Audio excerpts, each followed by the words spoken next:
नमस्ते दोस्तों। आज हम NCERT की किताब में से कक्षा 7वीं का पाठ 1 हम पंछी उन्मुक्त गगन के कविता के प्रश्न उत्तर करेंगे। चलिए वीडियो को शुरू करते हैं।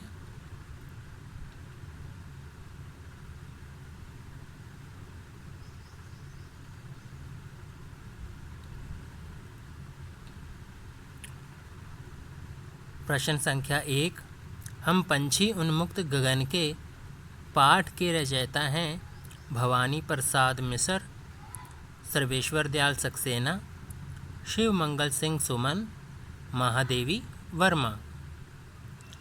तो इसमें सही उत्तर है शिव मंगल सिंह सुमन। प्रश्न संख्या 2। पक्षी कहाँ का जल पीना पसंद करते हैं? नल का जल, वर्षा का जल, नदी झरनों का जल, पिंजरे में रखी कटोरी का जल। तो इसका सही उत्तर है नदी झरनों का जल। प्रश्न संख्या 3 है। पंछी को बंधन किसका है? स्वर्ण का, श्रृंखला का, स्वर्ण श्रृंखला का, मनुष्य का। तो इसमें सही उत्तर है स्वर्ण श्रृंखला का।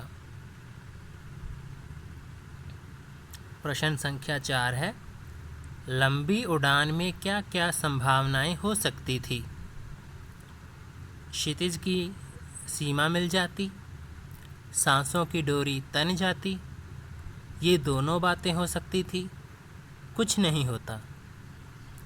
तो सही उत्तर है ये दोनों बातें हो सकती थी। प्रश्न संख्या 5 है। पक्षी क्यों व्यथित हैं? पक्षी क्यों व्यथित हैं? तो विकल्प हैं क्योंकि वे बंधन में हैं, क्योंकि वे आसमान की ऊंचाइयां छूने में असमर्थ हैं, क्योंकि वे अनार के दानों रूपी तारों को चुगने में असमर्थ हैं, उपरोक्त सभी। तो इसका सही उत्तर है उपरोक्त सभी। ऊपर लिखी सभी बातें सही हो सकती हैं। तो प्रश्न संख्या अति लघु उत्तर प्रश्न आ गए हैं।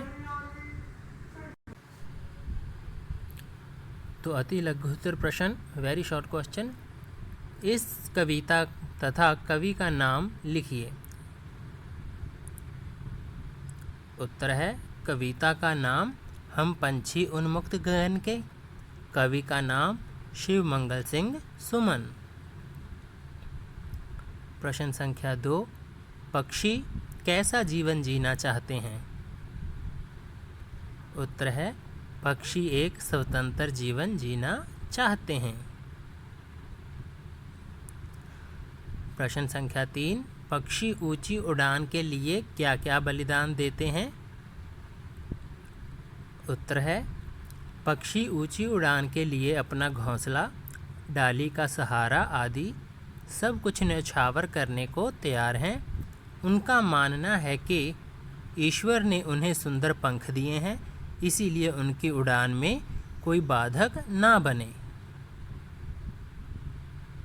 प्रश्न संख्या 4 है। अपनी किन किन इच्छाओं को पूरा करने के लिए पिंजरे से आज़ाद होने के लिए व्याकुल हैं?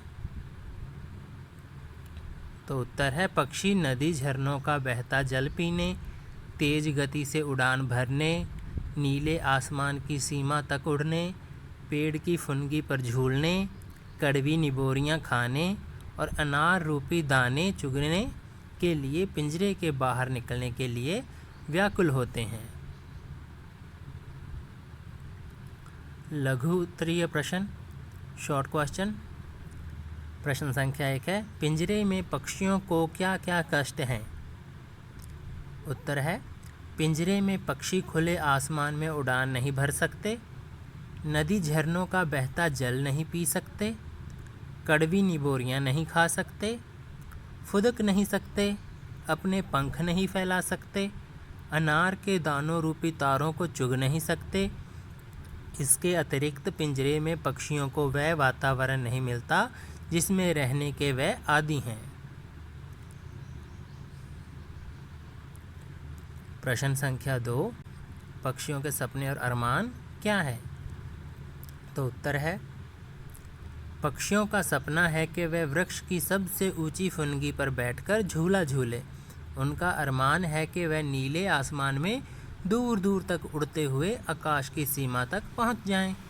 इस कोशिश में क्षितिज से मुकाबला करते हुए उसका अंतिम छोर ढूंढ निकालने या अपने प्राण त्याग दें। प्रश्न संख्या 3 है, पक्षी मनुष्यों से क्या चाहते हैं? उत्तर है, पक्षी मनुष्यों से चाहते हैं कि उसे स्वतंत्र होकर उड़ान भरने दे। वह इसके बदले अपना घोंसला और टहनी का अपना आश्रय भी देने को तैयार हैं।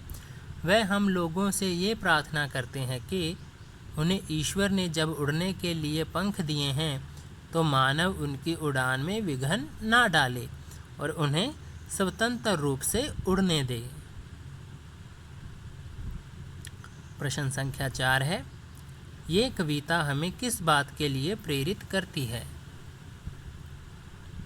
उत्तर है, ये कविता हमें इस बात के लिए प्रेरित करती है कि बंधन में रखकर हमें कितनी भी सुविधाएं क्यों ना दी जाएं, सभी व्यर्थ होती हैं। स्वतंत्र जीवन में ही हम अपनी इच्छा से सभी काम कर सकते हैं, जबकि पराधीनता में दूसरों की इच्छाओं को मानना पड़ता है। दीर्घ उत्तरीय प्रश्न, लॉन्ग क्वेश्चन।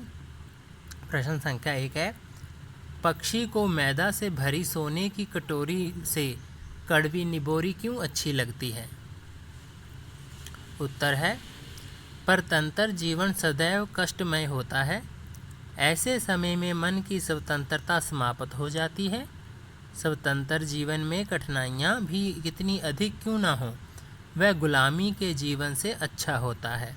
अतः पक्षी भी खुले में रहकर मैदा से भरी सोने की कटोरी की अपेक्षा नीम के कड़वे फल खाना अधिक पसंद करते हैं।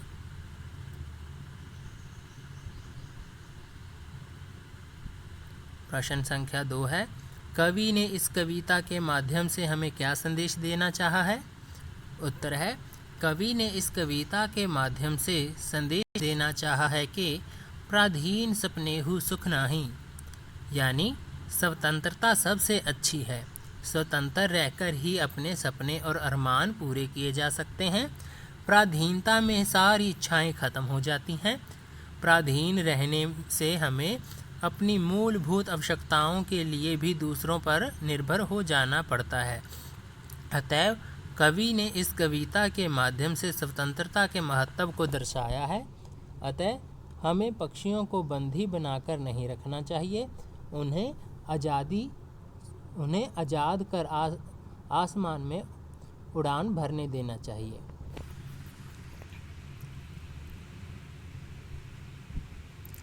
वीडियो देखने के लिए आपका धन्यवाद।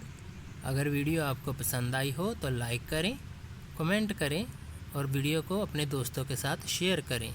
और अगर आप चैनल पर नए हों तो चैनल को सब्सक्राइब करना ना भूलिएगा। धन्यवाद।